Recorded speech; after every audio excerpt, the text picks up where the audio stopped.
सिंहासन बत्तीसी की पहली कहानी रत्न मंजरी पुतली की कथा। सिंहासन के साफ होने के बाद राजा भोज पहले दिन ही सिंहासन पर बैठने के लिए उत्सुक थे। जब पहले दिन राजा भोज ने सिंहासन पर बैठने की कोशिश की, तभी सिंहासन से पहली पुतली रत्न मंजरी प्रकट हुई।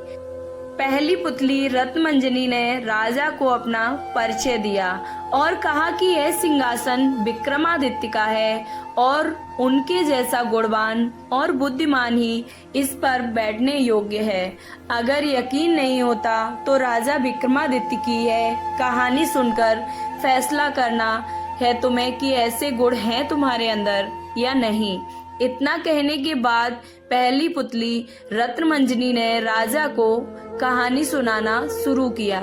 एक बार की बात है, अंबावती नाम का एक राज्य था। वहां के राजा धर्मसेन ने 4 वर्णों की स्त्रियों के 4 शादियां की थी। पहली स्त्री ब्राह्मण थी, दूसरी स्त्री क्षत्रिय थी, तीसरी स्त्री वैश्य और चौथी स्त्री शूद्र थी।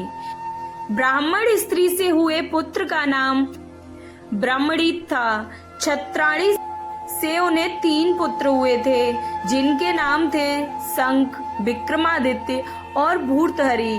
वैश्य पत्नी से हुए पुत्र का नाम चंद्र था और शूद्राणी से हुए पुत्र का नाम धन्वंतरी था। जब सभी बेटे बड़े हुए तो ब्रह्माणी के बेटे को राजा ने दीवान बनाया, लेकिन वह अपनी जिम्मेदारी ठीक तरह से संभाल न सका और वो राज्य छोड़कर चला गया।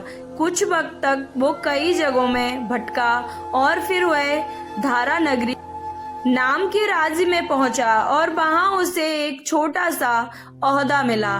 लेकिन एक दिन उसने वहां के राजा को मार दिया और खुद राजा बन गया।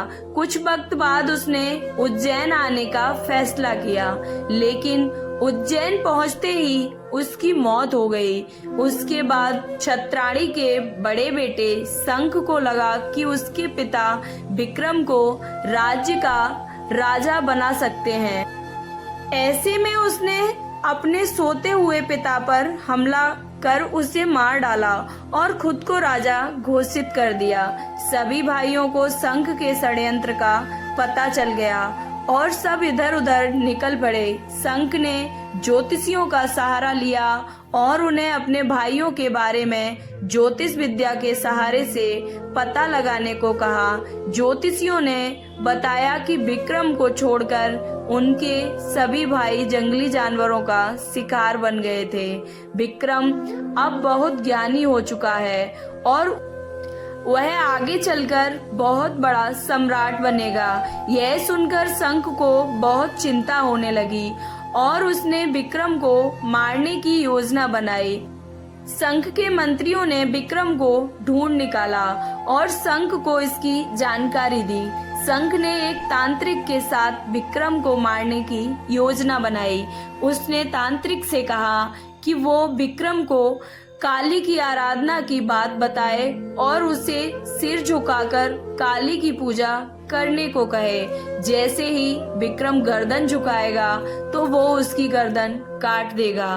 तांत्रिक विक्रम के पास गया और उसने शंख के कहे अनुसार विक्रम को काली की आराधना के लिए सिर झुकाने को कहा। शंख भी वहीं छिपा बैठा था। विक्रम ने खतरा महसूस कर लिया था।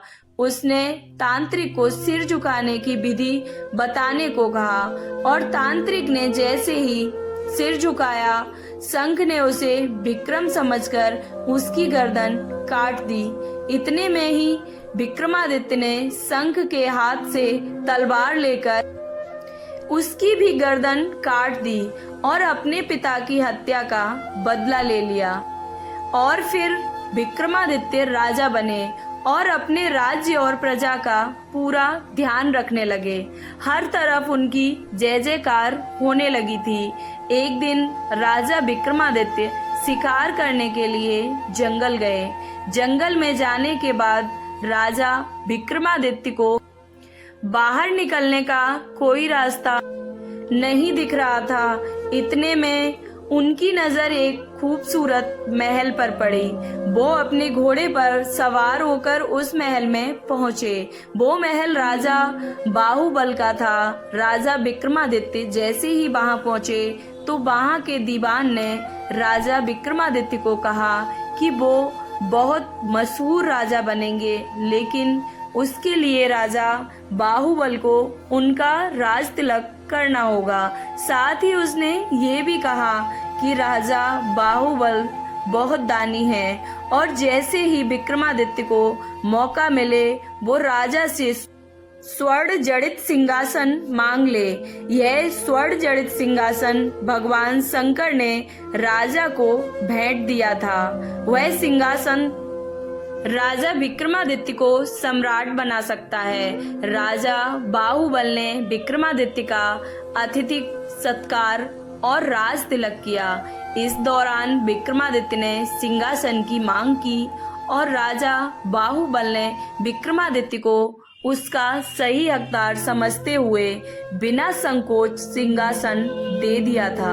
कुछ दिनों बाद बाहुबल के महल में रहने के बाद राजा विक्रमादित्य सिंहासन लेकर अपने राज्य वापस आ गए। सिंहासन की बात दूर दूर तक फैल गई थी। हर कोई राजा विक्रमादित्य के सिंहासन को देखना चाह रहा था, उन्हें बधाई दे रहा था। इतना सुनते ही पुतली रत्नमंजरी ने कहा कि राजा भोज, अगर ऐसा कोई काम आपने भी किया है तो फिर आप इस सिंहासन पर बैठ सकते हैं। यह कहने के बाद पहली पुतली रत्नमंजरी उड़ गई। यह सुनकर राजा भोज ने उस दिन सिंहासन पर बैठने का फैसला टाल दिया था और सोचा कि अगले दिन आऊंगा और सिंहासन पर बैठूंगा। इस कहानी से यही सीख मिलती है कि कभी लालच नहीं करना चाहिए और दूसरों का बुरा हमें कभी नहीं सोचना चाहिए, और जो दूसरों का बुरा चाहते हैं उनके साथ भी कभी भी अच्छा नहीं होता है। कहानी कैसी लगी? अगर अच्छी लगी हो तो प्लीज कमेंट बॉक्स में जय श्री कृष्णा जरूर लिखें।